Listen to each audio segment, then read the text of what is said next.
நம்பிக்கையில நடக்கிறவங்கள பாத்தீங்கன்னா அவங்க அடிக்கடி சந்தேகத்தினால் ரொம்ப போராடுவாங்க.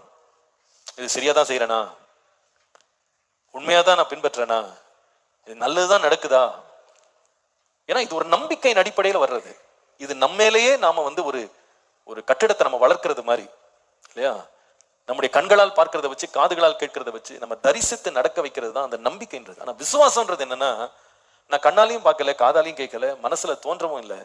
ஆனா கர்த்தருடைய வசனம் என்னோடு அதை பேசினதுனால அது கர்த்தர் நிச்சயமாய் செய்வார் என்று உறுதியாக நம்புகிறேன்.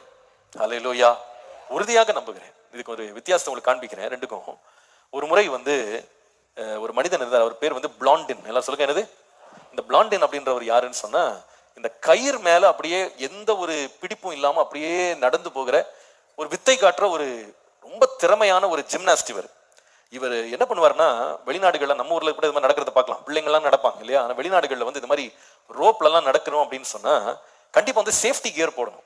ஒருவேளை தவறி விழுந்துட்டா கூட பாதிக்கப்படாம இருக்கிறதுக்கு சேஃப்டி கியர் போடணும். ஆனா இவர் சேஃப்டி கியரே போட மாட்டார்.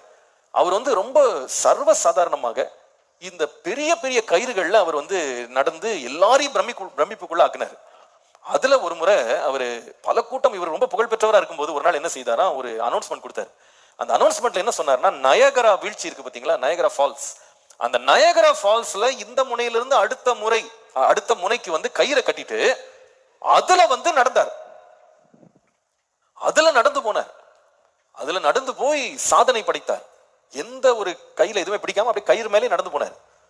சுற்றி இதை வேடிக்கை பார்க்க வந்தவங்க மெய் சிலர்த்து போய் கை தட்டினாங்க, கை தட்டி ஆரவாரிச்சாங்க.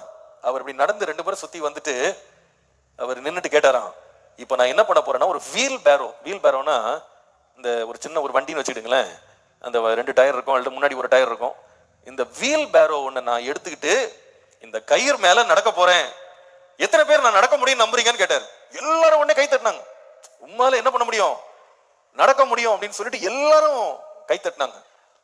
உடனே அவர் என்ன சொன்னார் தெரியுமா, அப்போ என்ன நான் இந்த வீல் பேரோ எடுத்துக்கிட்டு அந்த ஒரே டயரை வச்சுக்கிட்டு ஒரு வண்டிய இந்த கயிறு மேல எதையும் பிடிக்காம அப்படியே நான் இந்த நயகரா வீழ்ச்சியில இந்த முனையில இருந்து அடுத்த முனைக்கு நான் நடந்து போறேன் நம்புற யாராவது ஒருத்தர் இந்த வீல் பேரோல உட்காருங்க, உங்களை வச்சுட்டு நான் என்ன பண்றேன், அடுத்த முனைக்கு தள்ளிட்டு போறேன் அப்படின்னாரு.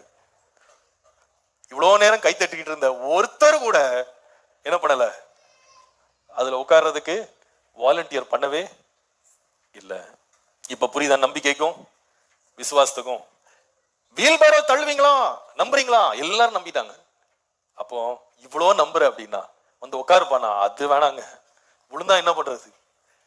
விசுவாசம்ன்றது என்னன்னு சொன்னா, நான் எதை நம்புறேனோ அதுல எப்படி இருக்கேன், நிச்சயமா இருக்கிறேன், நிச்சயமா இருக்கிறேன். அப்போ ஹோப் ஆஸ்பிரேஷன்ஸ் பேஸ்டா தான் இருக்கும். Hope is having aspirations.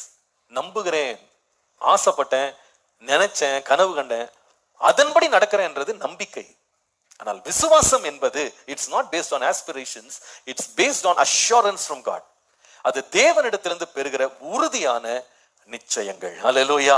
அப்போ நாம நடக்க வேண்டியது எப்படி இருக்குன்னு ஆண்டவர் விரும்புறாருன்னா, நம்பிக்கையில இல்ல. எப்படி? ஏன் நீங்க என்னமோ வீல் பேரல் உட்கார்ற மாதிரி பார்த்துட்டு இருக்கீங்க?